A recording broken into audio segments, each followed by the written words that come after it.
Assalamualaikum warahmatullahi wabarakatuh. Kita masih membincangkan bab 2 sains tingkatan 4, itu koordinasi badan. Jadi kali ini kita akan lihat subtopik 2.3 koordinasi saraf.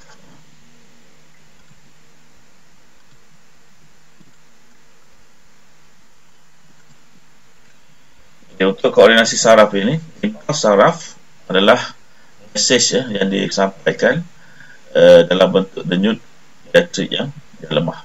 Jadi impuls saraf ini sebenarnya dia dihantar dengan kaedah elektrokimia. Di sepanjang neuron dia bergerak dalam bentuk elektrik. Manakala di antara neuron dengan neuron dia disampaikan, digerakkan melalui neurotransmitter. Okey, jadi sebarang perubahan yang berlaku di luar badan manusia juga ditafsirkan sebagai rangsangan, di mana rangsangan ini akan dikesan oleh satu daripada struktur yang terlibat dalam saraf ini dinamakan sebagai reseptor. Reseptor ni daripada perkataan bahasa Inggeris. Reseptor ni daripada ayat reception, sesuatu yang menerima. Jadi dia merupakan organ deria yang mengesan dan menukar rangsangan kepada impuls elektrik. Jadi ini yang dilakukan oleh reseptor. Bila dia mengesan rangsangan yang hasil. Okey, seterusnya daripada reseptor dia akan pergi kepada neuron deria. Neuron deria ini adalah neuron yang pertama dalam susunan 3 neuron. Jadi untuk neuron deria ini dia akan menghantar impuls ke sistem saraf pusat. Dia akan hantar impuls ke sistem saraf pusat. Jadi sistem saraf pusat yang kita bincangkan di sini adalah sama ada saraf tunjang ataupun otak. Okey, bila sampai kepada sistem saraf pusat, diberitahukan di sini otak dan saraf tunjang akan mengintegrasikan maklumat tersebut. Dan kalau untuk tindakan tentu sebagai contohnya tindakan kalau kita membaca, mendapat maklumat untuk mentafsirkan maklumat, maka maklumat itu akan ditafsirkan oleh otak kita. Okey, seterusnya selepas ditafsirkan, selepas dibuat keputusan apa tindakan yang akan dilakukan, jadi impuls akan dihantar pula melalui neuron motor. Neuron motor dia akan menghantar impuls ke efektor. Dan bila impuls ini sampai kepada efektor, sesuatu yang akan menghasilkan kesan, itu daripada efek, sesuatu yang memberikan kesan. Jadi efektor di sini otak atau kelenjar yang akan melakukan tindak balas.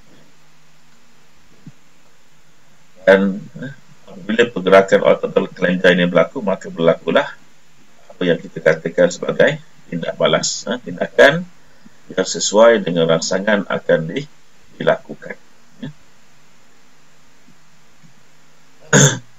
Jadi kalau kamu perasan di sini tidak dinyatakan di manakah neuron perantaraan. Yang disebut kita ada neuron deria, kemudian kita ada neuron motor. Jadi di mana neuron perantaraan?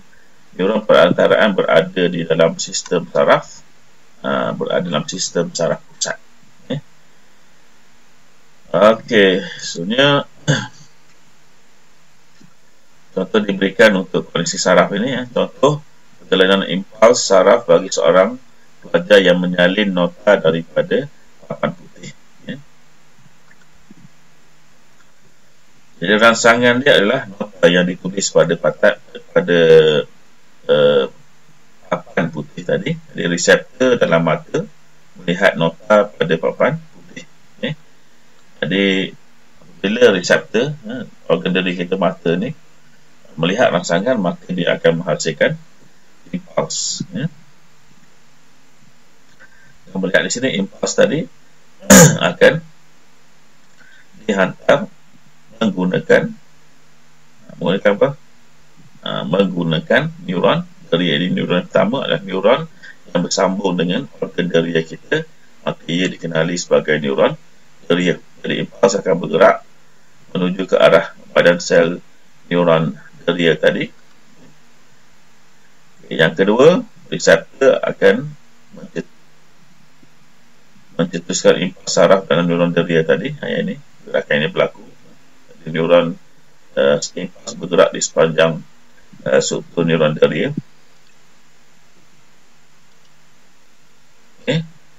Sampai pada step yang ketiga, impuls saraf dihantar ke neuron perantaraan dalam otak di sini.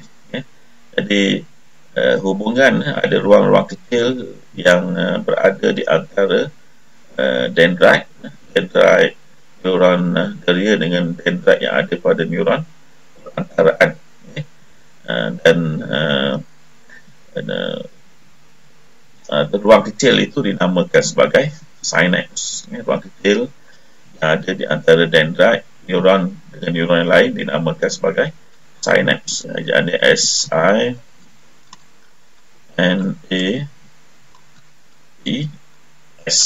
synapse.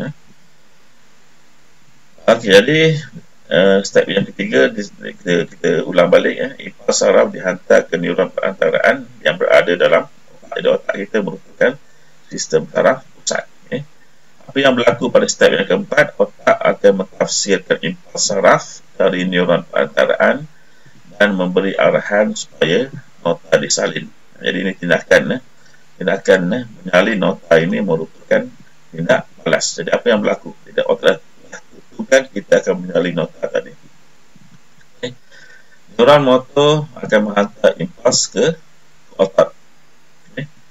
Jadi neuron perantaraan yang ada dalam otak tadi, dia akan hantarkan pula impuls pada synapse. Ruangan synapse tadi dalam bentuk kimia dinamakan sebagai neurotransmitter, dan maklumat ini akan masuk pula ke neuron motor dan bergerak di sepanjang neuron motor sehinggalah sampai pada otot dalam lengan. Di mana otot ini adalah efektor. Jadi otot dalam lengan menerima arahan lalu mengambil pen dan kertas untuk menyalin nota tersebut. Jadi ini contoh perjalanan impuls saraf bagi seorang pelajar yang menyalin nota dari papan putih. Jadi ini merupakan satu tindakan untuk yang melibatkan yang melibatkan otak. Jadi kalau melibatkan otak, ini merupakan tindakan yang kita sedari lah, tindakan terkawal. Okey, sini tengok pula konsep tindakan refleks. Okey, tindakan refleks adalah suatu gerak balas segera dan automatik terhadap sesuatu rangsangan luar tanpa kawalan otak. Ini dia punya keyword dia, di mana tindakan refleks ini berlaku tanpa kawalan otak. Kalau kamu lihat di sini, ini antara tindakan refleks yang paling primitif lah ni. Bila diketuk pada lutut kita, maka kaki kita akan tersentak ke hadapan, dia akan bergerak ke hadapan. Jadi ini merupakan contoh untuk tindakan refleks. Dan tindakan refleks ini hanya melibatkan dua neuron sahaja. Tindakan refleks sertakan lutut ini melibatkan dua neuron sahaja, iaitu neuron deria dan neuron motor. Neuron perantaraan tak terlibat di sini. Jadi itu menunjukkan betapa segera dan automatiknya, apa perlu ditafsirkan. Tapi sebenarnya ianya telah diprogramkan dalam saraf tunjang kita untuk melakukan tindakan tersebut untuk mengelakkan kecederaan pada kita. Okey, tindakan refleks adalah di tindakan luar kawalan. Galauan yang dilintasi oleh impuls dalam tindakan refleks dikenali sebagai arka refleks. Jadi arka refleks merujuk kepada laluan yang dilintasi oleh impuls dalam tindakan refleks. Okey, jadi tunjukkan di sini rangsangan akan diterima oleh reseptor. Reseptor akan menghasilkan impuls. Impuls tadi akan dihantar melalui neuron deria. Kemudian daripada neuron deria, dia akan dihantar pada neuron lain yang melalui ruangan kecil antara dendrit dinamakan sebagai synapse tadi. Dia ini sampai pada neuron perantaraan dalam saraf tunjang. Kemudian synapse sekali lagi, dia pergi kepada neuron motor, dan neuron motor akan hantar impuls ke efektor pula untuk tindak balas. Tindak balas akan berlaku. Jadi maksudnya di sini dia dalam sistem tindakan refleks ini, laluan impuls dia lebih ringkas berbanding untuk tindakan terkawal. Jadi kepentingan tindakan refleks adalah untuk melindungi badan daripada tercedera atau keadaan bahaya. Sebenarnya untuk kemandirian kita lah, untuk mengelakkan kita mati dan sebagainya. Ini contoh tindakan akal refleks yang berlaku pada lutut kita. Maksud bila kita ketuk di sini, kita mengetuk pada bahagian depan lutut kita ini, maka akan menyebabkan berlaku tindak balas segera, di mana kita akan menyentak keluar atau menendang keluar kaki kita ni. Mungkin itu adalah salah satu tafsiran sesuatu yang bahaya sedang bergerak pada kita dan kena pada lutut kita dulu, maka kaki kita akan tendanglah untuk menjauhkannya. Jadi itu menghalang daripada kecederaan yang berlaku pada kita. Sekarang kita tengok contoh tindakan refleks. Yang pertama, arka tindakan refleks semasa sentakan lutut. Kemudian tindakan refleks semasa tangan tersentuh objek yang panas. Kemudian mengerdikkan mata apabila pasir ditiup oleh angin. Itu contohnya. Di sini semuanya adalah untuk memastikan kita tak cedera. Kita tengok dahulu untuk tindakan refleks semasa tangan tersentuh objek panas. Di sini, contoh sinilah, ini selalu berlaku lah. Di mana bila kita tersentuh satu objek yang panas, maka rangsangannya lah objek yang panas tadi. Reseptornya adalah organ deria kita, kulit kita akan mengesannya. Jadi reseptor akan mencetuskan impuls. Jadi impuls yang dicetuskan tadi akan bergerak melalui neuron deria dahulu. Sebab organ deria kita bersambung dengan neuron deria. Di sini neuron deria pada sini. Kena neuron deria kita tengok pada bahagian badan sel dia berada di tengah, berada di sisi. Pada masuk di sini, masuk ke synapse. Synapse ni adalah ruang kecil di antara dendrit yang ada pada neuron deria dan juga neuron perantaraan. Jadi dia impuls dihantar pada ketika ini dalam bentuk neurotransmitter. Jadi sebelum kita lanjut, neurotransmitter ni pernah juga masuk soalan SPM. Jadi diminta ditanya mengenai nama neurotransmitter. Jadi yang pertama adalah nama dia adalah acetylcholine. A-S-E-T-I-L, acetylcholine, K-O-L-I-N-A. Tulisan buruk sebab gunakan mouse. Dan yang kedua adalah noradrenalina. Noradrenalina. Okey. Jadi bila impuls bergerak daripada neuron deria ke neuron perantaraan, Daripada neuron perantaraan pula, dia akan melalui sinaps. Sinaps ini adalah ruang antara dendrit-dendrit yang ada pada neuron perantaraan dan juga neuron motor. Okey, jadi impuls daripada neuron motor akan disampaikan pula kepada efektor. Jadi efektor ini akan melakukan tindak balas, itu menarik tangan. Okey. Jadi ini tunjukkanlah daripada rangsangan sedekat yang panas dikesan oleh kulit kita. Okay. Impuls dicetuskan dan dihantar melalui neuron deria, masuk ke saraf tunjang dari sini. Kemudian daripada neuron deria dia akan dialihkan kepada neuron perantaraan. Daripada perantaraan dialihkan pula kepada neuron motor, yang bergerak dan pergi kepada otak di sini. Maka otak ini akan mengecut dan menjauhkan secara automatiknya tangan kita daripada objek yang panas tersebut. Okey, untuk sentakan lutut pula, sentakan lutut ini lebih ringkas berbanding dengan mengalih tangan daripada benda yang panas tadi. Tadi tunjukkan di sini kita ada untuk di sini ini pun pernah keluar soalan SPM mengenai struktur yang ada pada saraf tunjang.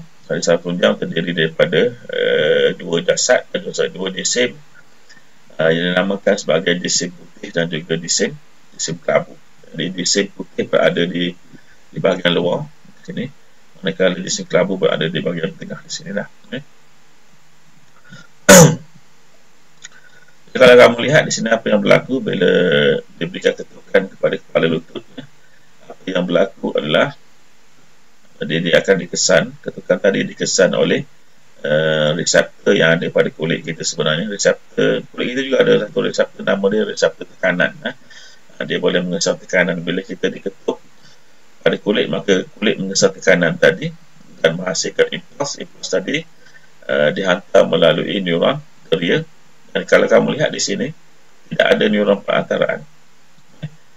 Dihantar daripada neuron deria dan terus berlaku sinaps di antara neuron deria dengan neuron motor, akan menghantar pula arahan kepada otak kita.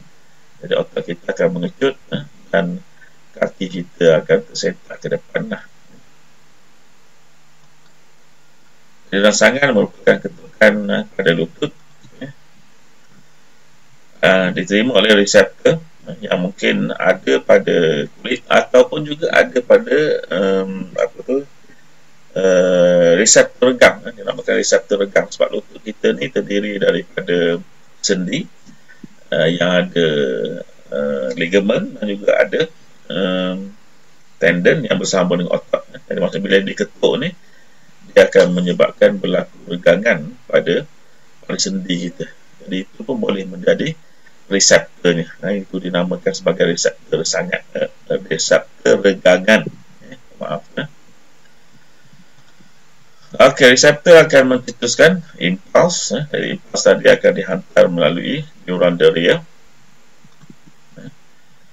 Dan di sini berlaku sinaps. Kalau dilihat sini sebenarnya tak ada ni sinaps akan di antara neuron perantaraan ini tidak ada sebenarnya di sini hanya berlaku sinaps di antara neuron deria dengan neuron motor. Neuron perantaraan ini tak ada. Sebab ini merupakan tindakan refleks yang paling primitif. Dan terus sampai pada efektor untuk berlakunya gerak balas.